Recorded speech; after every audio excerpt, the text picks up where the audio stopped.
I'm delighted to have Stuart Hameroff kick us off with consciousness research. All right. Thank you, Chris. Thank you all for being here. It's a great pleasure to be here. Thanks for inviting me to this wonderful place. And my topic is the place of consciousness in the universe, which I think is relevant to this. And so here's a brief history of the universe, up until a few years ago anyway. And the question is, when did consciousness arise? Being is meant to mean consciousness. As in being, you get an idea. And some people think it's fairly recent with Homo sapiens, or more recent, or slightly less recent organisms. For example, with tools and language. Others would say consciousness began with the onset of animal cells, eukaryotes, or perhaps the Cambrian evolutionary explosion, a brief 10 million year period when all the animal phyla appeared on the scene, as recorded in the Cambrian fossils. Others would say that consciousness began with the first life, that all living systems are conscious, have consciousness. And some would say that consciousness actually preceded the Big Bang. And I'll come back to that one because I think there's actually some a good argument to be made that that is the case. And that's a view shared not only by Eastern philosophers, but also some Western philosophers. So, let's just pinpoint one particular question. It's cut off a little bit at the top, which came first, consciousness or life? Did consciousness appear before life on Earth began, or was it subsequent? So there are basically two views of this. The first is the standard Western view of neuroscience, psychology, and most Western philosophy, that life gave rise to consciousness. That consciousness emerged from living systems, and in particular, that consciousness emerged from complex computation in the brain.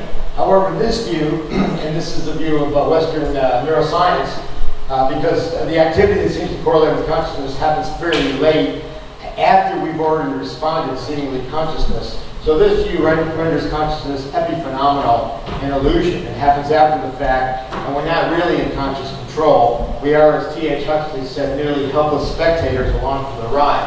And unfortunately, that's the view of Western science and all the brain mappers and brainless computer people. So I personally don't think that's right. The second is, according to panpsychism, Eastern philosophy, spirituality, Whitehead, Alfred North Whitehead, we've heard him mentioned here, quantum approaches such as the one I take with Roger Penrose called the Orch OR theory, and others, that consciousness is somehow intrinsic to the universe and preceded life, and would have been here all along when life began, and perhaps could have prompted the origin of life and driven its evolution. And I'll come back to that point. So in the Eastern philosophy, consciousness pervades a deeper level of reality. Being is everywhere. Our individual consciousness is like a wave in a giant sea of consciousness, with being everywhere. And this is shared by panpsychists, Eastern spiritualists, and so forth. Even fairly mainstream Western neuroscientists like Christoph Koch, Giulio Tononi, philosopher David Chalmers are coming around to the panpsychism point of view. But panpsychism per se has problems if it tries to pin consciousness onto matter, because you don't know what level of matter. You're talking about molecules, atoms, quarks, electrons, etc., etc. But nonetheless, the idea in this general area is that consciousness is... So, if we go back to the last question, there's a cutoff. Consciousness is an intrinsic feature of reality, but what is reality? And we can talk about Plato's cave and the fact that we may only be seeing a partial view of what's really out there. But one of the main problems in understanding reality is the quantum measurement problem. The measurement problem in quantum mechanics. The notion that particles can be in two or more states or places at the same time in what's called quantum superposition. And this could be an electron smeared out like a wave, or an atom in two places at once, or a spin up and spin down at the same time. And Erwin Schrödinger in 1935 realized how potentially absurd this was, because you could amplify a quantum system. For example, a photon in two polarizations outside this box. It's in both spins, both polarizations. One gets put into this box, triggers the poison, kills the cat. The other one goes the other way, so the cat isn't killed, which means, according to Schrödinger, that the cat would be both dead and alive until something happened. And then the wave function of the cat, being both dead and alive, would collapse to one or the other. Because we observe only definite states, we don't see dead and alive cats. We don't see things in two or more places. I see one of you, and hopefully you see one of me, and I'm not smeared out like a wave. But that's how things seem to be at the quantum level, and the cutoff between the quantum and classical seems to have something to do with observation and measurement. So that led to the idea that consciousness causes collapse of the wave function, which was put forth by originally by Niels Bohr from the standpoint of the measurement apparatus, and then later Eugene Wigner, von Neumann, Henry Stapp, and more recently Chalmers and McQueen, the idea that conscious observation causes collapse. So if a cat could be in a superposition state, or think of something simpler, both particle being in two states at the same time, when you observe it, when consciousness observes it, it collapses to one or the other. The problem with that is that it puts consciousness outside science. It doesn't say what consciousness actually is. It uses consciousness as some mysterious entity that causes collapse of the wave function, and in fact, this is dualism. It puts consciousness outside of reality, outside of science, outside of space and time. And that's not necessary. Stuart, I'm sorry to interrupt. I have a question that Berman. But does that preclude there's consciousness everywhere? Because wouldn't the box or the cat itself or the photon have consciousness, and the consciousness is everywhere? I'll come to that. Okay. Good question. No, the point, the observer effect puts consciousness outside of the science. I want to put it in the science, but still everywhere. It can be everywhere, ubiquitous, potentially. I'll come to that. But the idea that the observer is something outside, that undefined, it's just some mysterious searchlight that comes in, and we don't really know. But that was a fallback position that allowed Niels Bohr and the other quantum people to do quantum measurements, quantum physics, which exploded and grew tremendously because of a very pragmatic attitude. Let's not worry about the underlying reality. And Einstein took issue with that because he wanted to know about the underlying reality. And he was against all of this, but he turned out to be wrong in this particular case along with entanglement. So if consciousness doesn't cause collapse, what's the alternative? Well, Sir Roger Penrose came along and wrote a book in 1989 called The Emperor's New Mind that addressed this problem head on. Basically, he said that there's a self-collapse and that causes consciousness. And before getting to that point, he tackled the difficult question, what does it mean for a particle to be in two or more places or states at the same time? And to do that, he combined quantum mechanics with general relativity, which is a neat trick in and of itself, because quantum mechanics and general relativity are basically irreconcilable in terms of the mathematics and the science. But conceptually, Roger used the idea that a particle or mass is curvature in space-time geometry. And Einstein famously predicted that with a space-time metric, and that mass would curve space-time. And he predicted, for example, that a star behind the sun would be visible during an eclipse because the mass of the sun would curve the light and we could see it. And Sir Arthur Eddington, after a few unsuccessful attempts due to weather, did show in 1929, I think, that he could see a star during an eclipse. He could see a star behind the sun because the mass of the sun curved the space-time, so the light got to the observer. Now that's for very large objects like a sun. What about smaller objects? So Roger applied it to small objects like an atom or a particle. And to make it simple, instead of four-dimensional Minkowski-Einstein space-time, he used a cartoon, a two-dimensional space-time sheet, where we have one dimension of space and one dimension of time. So here we see a particle, which is essentially a curvature in space-time geometry, and here it's moved over here. So you can imagine this particle oscillating back and forth between these two positions. He then said, okay, superposition then would be separation in space-time geometry.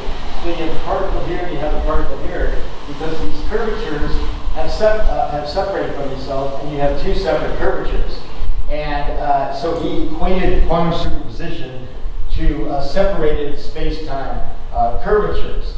And this is a conceptual breakthrough, even though it's just a cartoon. Now, imagine if these were to evolve. You might see you might expect the following, and this is the multiple worlds interpretation. As you may know, many people believe that superpositions never collapse. They continue on, and each possibility evolves its own universe. So here's a cartoon picture of what that might look like, where if you go back to the previous image, you have one particle evolving universe 1, and the other one, universe 2. And many people believe this multiple worlds interpretation, and that we have an infinite number of overlapping universes. They've since kind of reined in their horns and saying, well, it's not really multiple worlds, but there's no collapse. We're really getting all kinds of other trouble. This is a very popular interpretation because the mathematics works, even though it involves an infinite number of unnecessary, of universes that can never be even tested. But nonetheless, it's very popular among physicists. It would probably win an election. It's scary about what might happen in the United States. Anyway, so this is the multiple worlds hypothesis. Now, Penrose came along and said, no, it's like that, but these separations are unstable and will self-collapse, undergo reduction, quantum state reduction at an objective threshold, objective reduction, OR, at a time given by the quantum uncertainty principle. This is a version of the uncertainty principle where T is equal to H over E sub G. E sub G is the amount of superposition separation. It could be the mass separated from itself. It could be the space-time, it's the same. H is Planck's constant, and T, the time at which this will collapse. So as the superpositions evolve, E sub G goes up and reaches a threshold at time T equals H over E sub G. And at that moment, there's a bin, there's a moment of conscious awareness, and depending on which state is chosen, might be pleasurable. So this is obviously an emoji, and I don't intend to suggest that it actually looks like that, but it's a good way to represent that we can have feelings. And I think feelings, especially pleasurable feelings, intrinsic to the structure of the universe, may have played an important role in the origin and evolution of life. Now, maybe if we went to the other one, we'd have a frowny face, and so it's critical as to which space-time separation is chosen. And in quantum mechanics, generally this is thought to be random. However, according to Penrose, these selections would not be random, but influenced by what he calls platonic values in the structure of space-time geometry. In other words, by resonating with the deeper structure of the universe, still in the universe, you're going to tend to pick the happy face. Or the collapse will tend to pick the happy face because it resonates with deeper structure. And I think what Roger called platonic values in the structure of space-time geometry are comparable or identical to what's been referred to here as the Akashic Record, Teilhard de Chardin's noosphere, the Tao, Jungian collective unconscious. These are all terms for information or wisdom or intelligence built into the structure of the universe. And which, by the way, the best guess for what this actually looks like is shown here. This is a twister, and Roger Penrose actually has developed pretty much all of the groundwork for understanding the nature of space-time geometry, from spin networks, spinners, quantum geometry, and twisters, which are these toroidal branching flowery things that transcend scale because they repeat at different scales, and this is the best bet for what the universe looks like when we get down to the Planck scale. Of course, nobody knows, but there's for sure this is the best bet, and there's plenty of opportunity for information and resonance and dynamical structure at this level. Whether that's right or not, it's the only mechanism for conscious experience ever proposed, that this collapse causes consciousness. What we hear from neuroscientists is kind of hand-waving emergence theory without a threshold, just saying, well, it must be, the brain must be a computer, consciousness must emerge, because what else could it be? Well, it could be this. Consciousness could be fundamental and irreducible. Such events, so let's say this is happening in the floor, and the table, and the air molecules all around us, what people would call decoherence. These events in random polar environments would lack meaning and context. There would be what we call proto-conscious, in a recent paper that Roger and I wrote actually in 2014. And metaphorically, they're kind of like the sounds of an orchestra warming up. They vary the piece tone, and each instrument individually warming up. And then at some point the band begins to play and we hear a symphony, or we hear an Indian raga, or we hear rock and roll classic, whatever. But music, as opposed to sounds and noise, is kind of like the difference between our consciousness and what's happening in the environment all around us. So did life in the brain evolve to orchestrate consciousness as music of the universe? And I think consciousness is more like music than a computation, and the brain is more like an orchestra, a quantum orchestra, actually, as I've written about, than it is a computer. So let's talk about life, how life appeared on Earth. And it apparently began in what's called a primordial soup, which was proposed in the 1920s by Hopper and Haldane, a simmering mix from which biomolecules emerged 3 to 4 billion years ago. And in the 1950s, Stanley Miller and Harold Urey at the University of Oregon simulated primordial soup, including lightning, sparks, the chemicals that were known to be there, and found organic amphipathic molecules.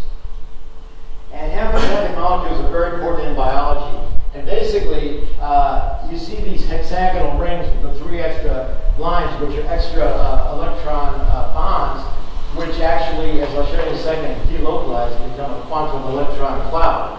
But these molecules, this is actually very much like dopamine. Dopamine is the pleasure molecule. And in fact, all psychoactive molecules have a aromatic, what's called an aromatic ring, this nonpolar ring. It's the basis for organic chemistry. And then a polar tail, which would be charged. This would be soluble in water. This would be soluble in oil. And oil and water don't mix. And in fact, that's one of the things that drove the origin of life. So dopamine-like amphipathic organic molecules have nonpolar oil-like rings, shown here, high resonance clouds at one end, and polar water-soluble tails on the other. And this is what came out of the primordial soup experiment, and might be expected to have been there at the beginning of life. And getting back to these aromatic rings, or high resonance clouds, the hexagonal benzene or phenyl rings share 3 delocalized pi orbital electrons among 6 carbons, forming these pi resonance clouds, shown here, that are conducive to quantum effects. So basically, what we have is electrons smeared out in a wave. And now, if we were observing a measurement, it might change. But we know from various reasons that, and this is the basis for organic chemistry, we have these pi resonance clouds there that support quantum activities. So, do life and consciousness derive from pi resonance in biomolecules, since these are quantum devices, quantum molecules which are in living systems? Now, we know if these pi resonance clouds, for benzene or phenyl rings, for example, are near each other, they attract, even though they're neutral, because the electrons in one repel the electrons in the other. So the electrons in the second one shift, and then they shift back, and they oscillate back and forth, and they can also go into quantum superposition in both states. And this oscillation for the benzene type pi resonance occur in terahertz, 10 to the 12 hertz.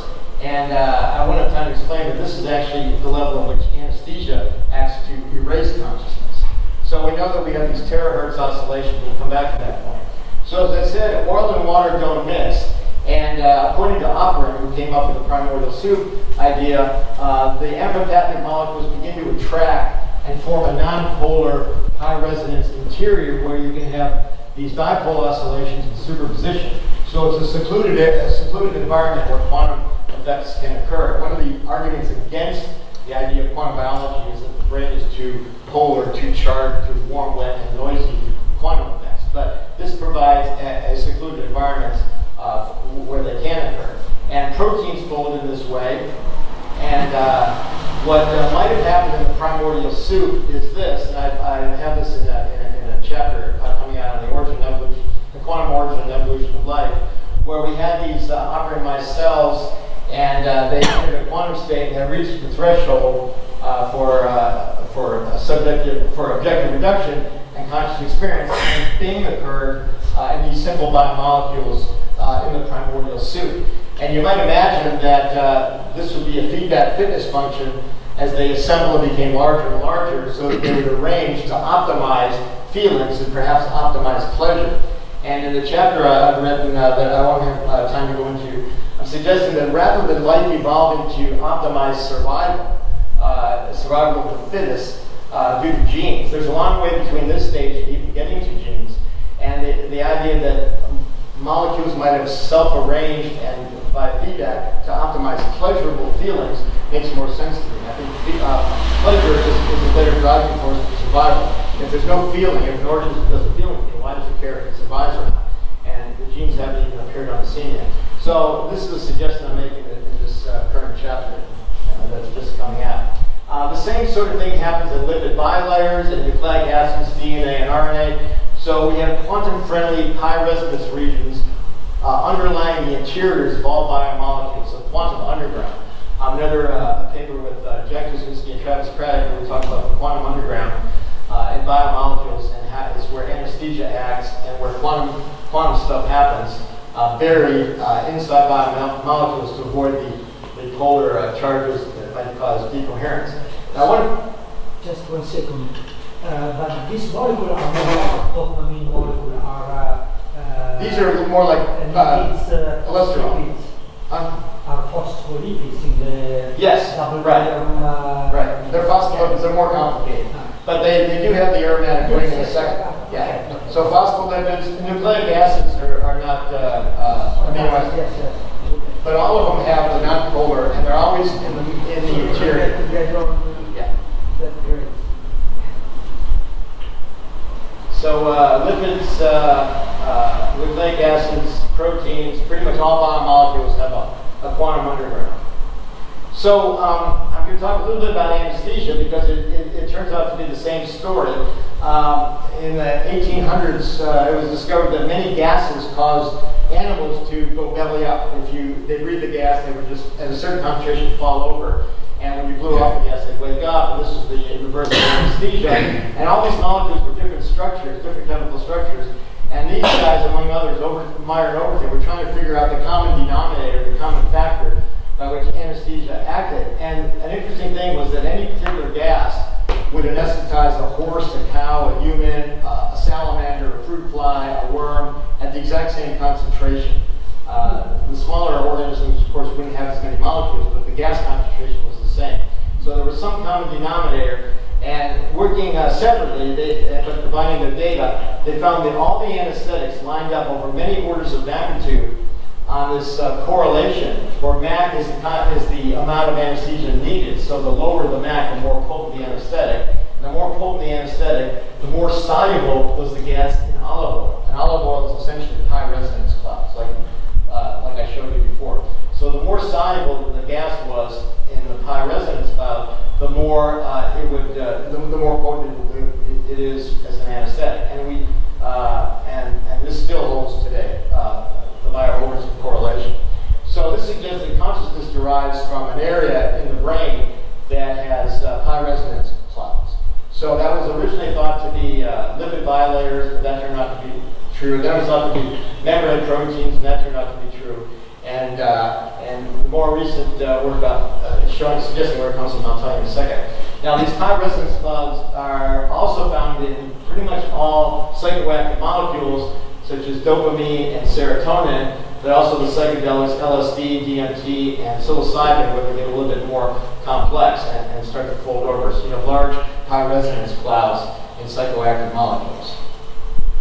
And so if we go to the brain, inputs come into the cortex. We'll just talk about the cortex for a second, and seek to converge on these giant pyramidal cells in layer 5, which give rise to the EEG. The apicodendrites that arise from the apex of the pyramid up to the surface of the brain are what we give rise to the electrical potentials we measure as EEG. And it looks like Bing is probably happening, maybe not exclusively in the pyramidal cells, called so because they're pyramid shaped, but they are the most likely site.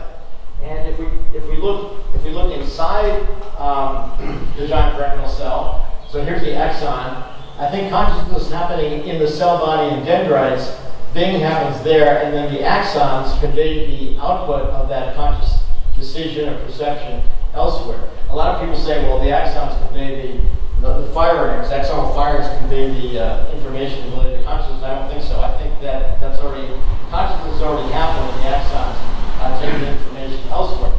And inside the pyramidal cell, inside all cells, but we see the microtubules shown here, which Roger and I believe are the most likely site for the quantum computations that give rise to consciousness, the quantum processes that give rise to consciousness. And in dendrites and soma, microtubules are interrupted in a mixed polarity. So if you want them to be structural support, like the bones of your leg, you wouldn't want to break them apart and have them interrupted like that. And they're a mixed polarity, which gives rise to resonance effects and interference peaks, which we'll come back to. So the microtubule is shown here, and I became obsessed with microtubules about 40 years ago, and got the idea that they were information processing. But before I get to that, if we look inside one protein of a microtubule, one tubulin, let me go back. So if you look at one of these peanut-shaped proteins called tubulin, and look inside it, you see that it has 80-some aromatic rings from tryptophan, phenylalanine, and tyrosine. So these are all the pi resonance clouds. They form channels that can extend through the lattice. So we have the quantum underground that can go through entire lengths of microtubules. And then the red spheres are where anesthesia acts to apparently to block these dipoles. And the most recent evidence seems to be that anesthesia is acting on microtubules. And that goes from genomic, proteomic, and up to genetic work. So 86 pi resonance rings per tubulin, many tubulins per microtubule, many microtubules per neuron, many neurons per brain. But this seems to be the level at which anesthesia acts and where consciousness originates. So back in the mostly the 80s, I did a lot of work modeling microtubules as information processing devices, as basically classical computers like this, and showing molecular automata-like patterns. I published a bunch of stuff on classical computing and microtubules going back to 1982.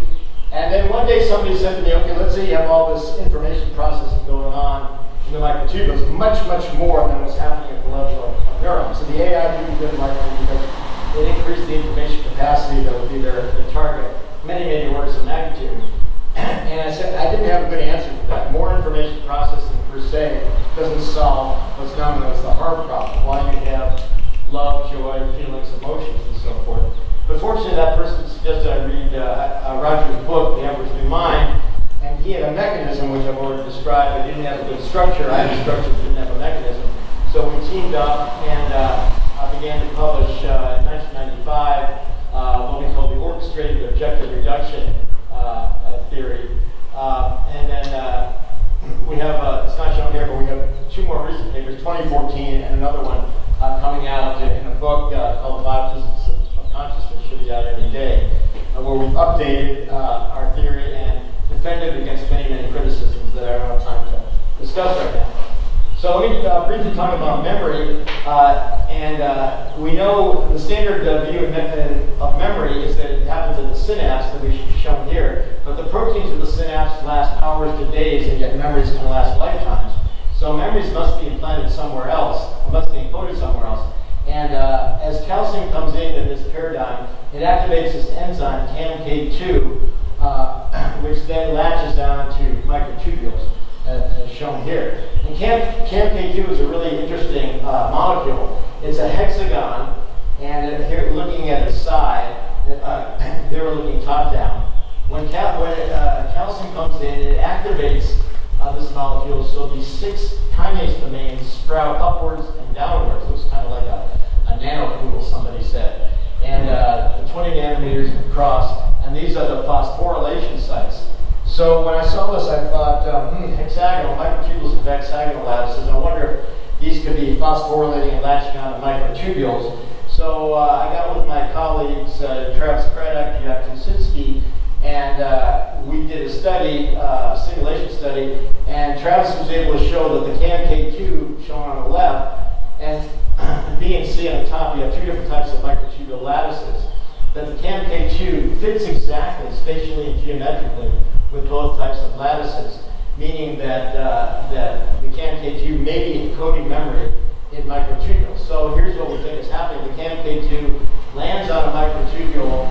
Its 6 kinase domains can encode up to 6 bits of information, or a byte, on the microtubule, and then it goes on its merry way. And that's how memory can be encoded in microtubules. And I think that's the best candidate. And then subsequent changes can kind of hardware this translational modifications and so forth. So This is also relevant to language because something's cut off the top, but Noam Chomsky, who's pretty famous for his ideas about language, thinks that there must be some kind of structure of language encoded in the brain. And the best way to describe it are these X-bar structures where you have a sentence that starts, it doesn't have to be the subject of the sentence, but it goes in these branching structures. And my colleague Massimo Piatelli-Palmerini was talking to me about this. I said, those look like the patterns we see in microtubules because of the natural Fibonacci geometry shown here. And he said, you should talk Chomsky about that, which I did. I was fortunate to meet him a few months ago. And we're developing, along with Massimo, David Medeiros, and Chomsky, and another guy, Tom Pico, we're developing these ideas as microtubules to the origin of language. And language has to be very similar, closely related to cognition and consciousness. And a recent paper actually showed for both Chinese and English that there's a hierarchical structure correlating with the EEG that may go even further into the neuron. Okay, so as I said, the microtubule computation gives way more operation per second, but it doesn't solve the heart problem, so I'll skip over that. I mentioned that. Now, a couple of things about the importance of microtubules. Tau is a protein that's a microtubule-associated protein. It stabilizes the microtubules, and when it falls off, or when the microtubule depolymerizes, the tau falls off. And this is the hallmark in Alzheimer's disease. Alzheimer's, we have two types of lesions. We have the amyloid plaques that are outside the neuron, but then inside the neuron we have what's called neurofibrillary tangles that are shown here. So here's a diseased neuron. You can see it's kind of crinkly because the microtubules have lost their integrity and they're disintegrating. And the blue is the tau that is normally here in knitting together and stabilizing the microtubules.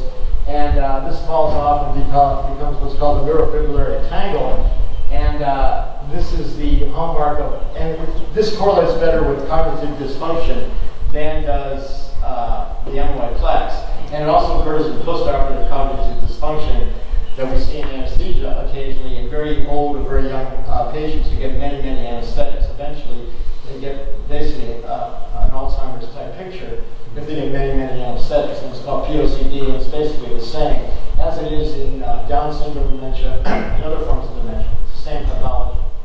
So if we just then look at the microtubule and how it might relate to quantum processes, this fellow, Armand Banyapati, started studying microtubules using nanotechnology.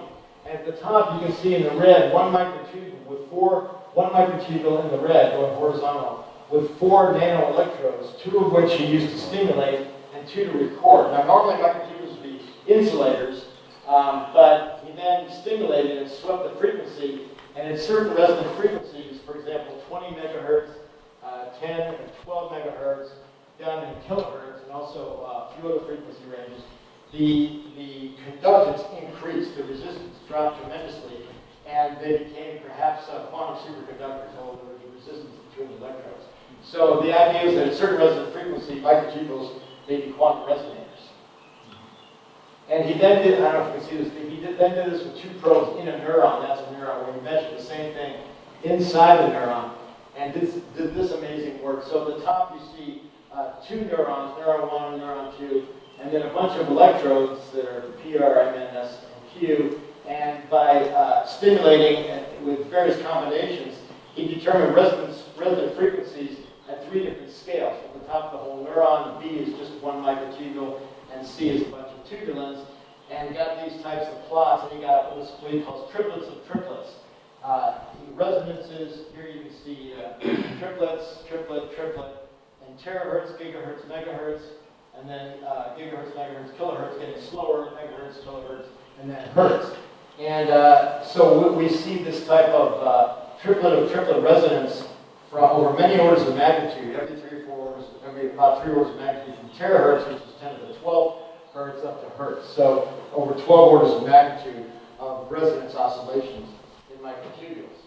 So putting it all together, this is a picture that we now have, where if you think about the neuron, which is operating roughly in the EEG range of hertz, and then go into the microtubule bundles, you get into and then look at individual microtubules, you get into 10 to the 5th, you start to get into megahertz, then higher megahertz in microtubules, and then gigahertz, and then the pi resonance oscillations that I mentioned previously in terahertz. And so if you look at the top, we have dipoles oscillating, the pi cloud dipoles are oscillating, and the anesthesia in the red blocks these dipole oscillations and dampens them, and that stops them, and that causes anesthesia. And Travis and Jack and I have two papers, one paper out, another one coming on showing how all the anesthetic, the potency of the anesthetic correlates with its ability to dampen high resonance oscillation in terahertz at that level.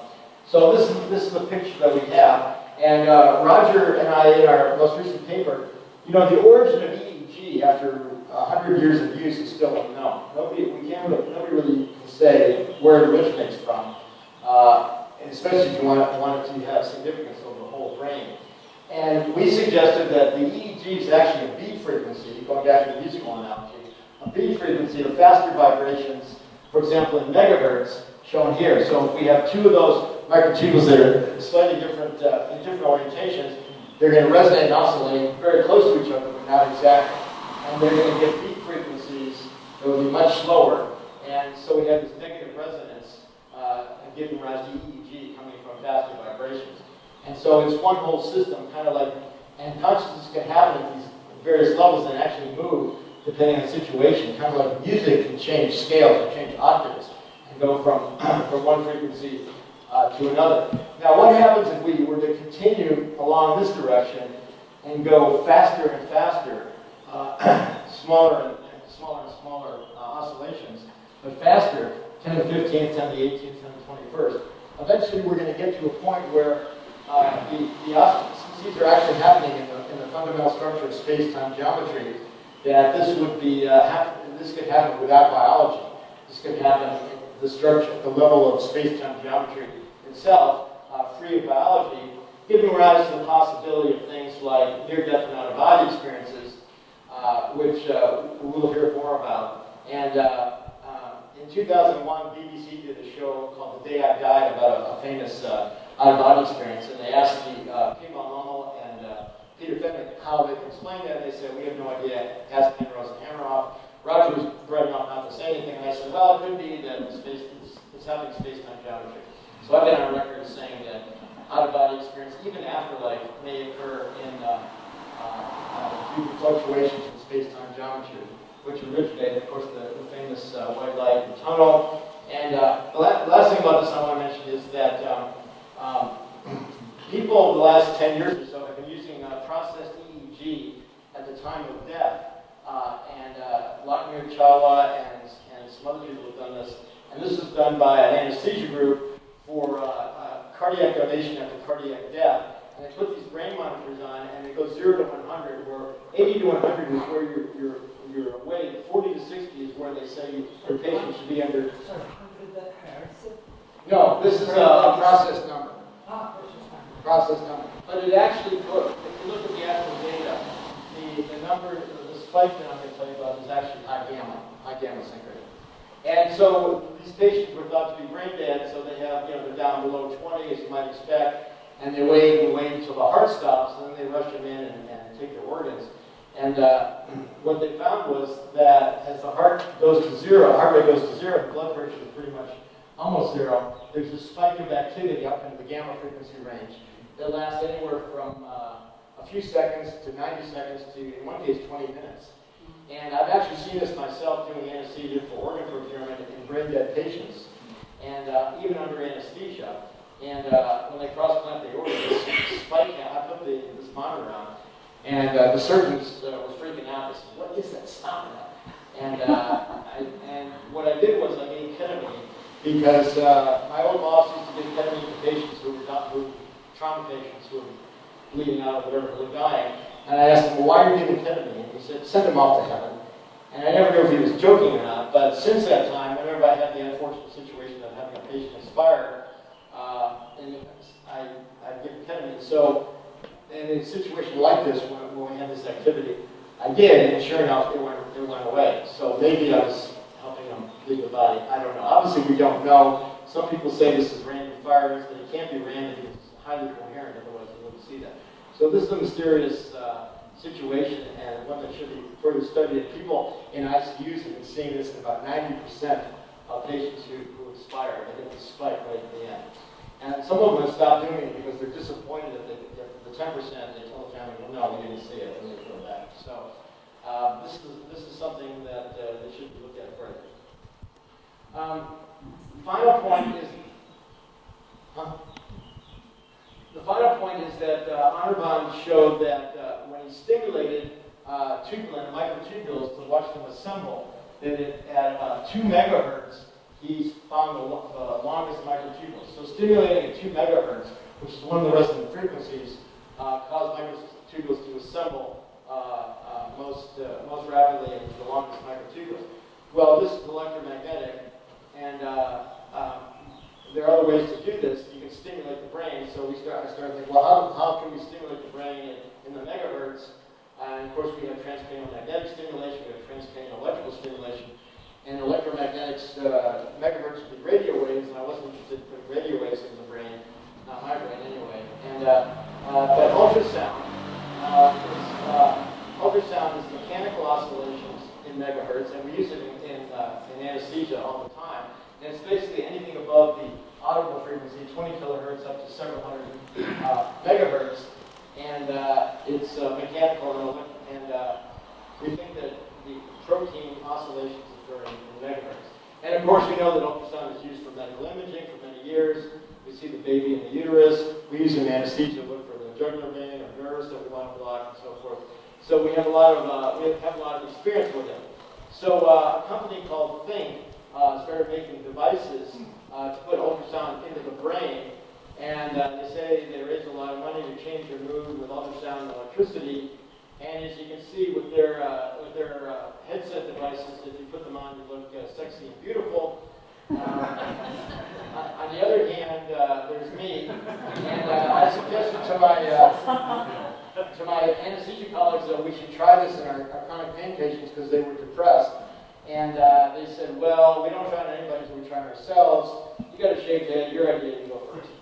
So I did, and I put the thing up to my head one day. At the end of the day, we're sitting around the conference table, and I didn't feel a damn thing. I said, I put it down, and all screwed up, it's not going to work. But about a minute later, I got a buzz, and I felt really good for about an hour. I was energized, I was creative, I was thinking clearly, I was active. And so we did this study, and we published in 2013 the first study of transcranial ultrasound effects on mental states in the journal Brain Stimulation.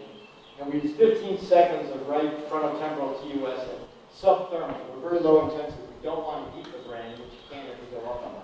And you can also cavitate the brain, you can open the blood-brain barrier, you do all kinds of things that we don't necessarily want to do. So we're very conservative in terms of the intensity and the duration. And mood improved in a double-blind study in these pain patients. So since then, we've done several other studies, several hundred college student volunteers showing improved mood. And from the frontotemporal, we've seen no negative effects.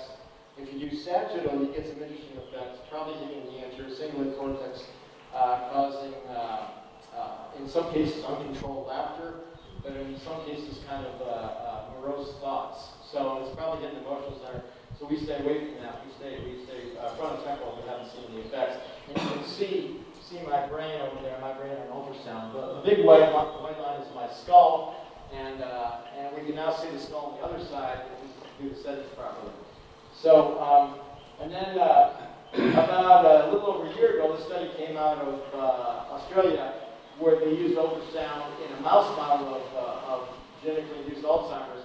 And to make a long story short, they got significant improvement in both the pathology and the symptoms. They got smarter in the test they did. And they said it should be explored as a non-invasive method, therapeutic potential in Alzheimer's. And at that point, we've been doing this for several years. So we started a study a few months ago on transcranial ultrasound, which is what we call it, which is also the airport code for Tucson. And we've had a couple patients finish the month-long study with promising early results. So we'll see where that goes. And this is a cheap, inexpensive, painless, safe method. And actually, the fact that it's so cheap is working against it because just want to spend billions on these drugs and probably not do anything. The technology companies want to implant things in your brain because that costs a lot more money. This is relatively cheap. But they're working with a company who's making devices optimized for this based on the microtubule resonant frequency. Okay, so in conclusion, let me say the following three things. Consciousness is an intrinsic feature of the structure of the universe. It reconciles quantum mechanics and general relativity and can exist independently of biology. So I think it's possible that afterlife and out-of-body experiences and Akashic record, that sort of thing, can occur based on information in space-time geometry. If the quantum information leaves the brain, leaves the body, can remain entangled. It's kind of a quantum soul, I've called it. And microtubules are the most likely biological mediators of consciousness. They have quantum resonances across multiple scales. They are where anesthesia acts. And consciousness, it seems to me, is more like music than computation. I think the whole computational approach is barking up the wrong tree. And finally, tuning the brain with transcranial ultrasound may be a useful treatment for Alzheimer's, brain injury, and other cognitive and mental disorders. And the last point I want to make is something that it's a little bit subtle, but Roger Penrose and I brought out in the last paper, that if consciousness is intrinsic to the universe, that it might actually be, there's the anthropic principle where the universe is perfectly tuned for life and consciousness, and that may be because it's serving to optimize consciousness, which is intrinsic to the universe. So I'll close there and say that I think consciousness can exist independent of biology. The quantum physics is consistent with this, even though this is still an unpopular idea. But the evidence in terms of quantum resonance time, anesthesia, seems to be on our side. And look out for transcranial ultrasound. Thank you very much.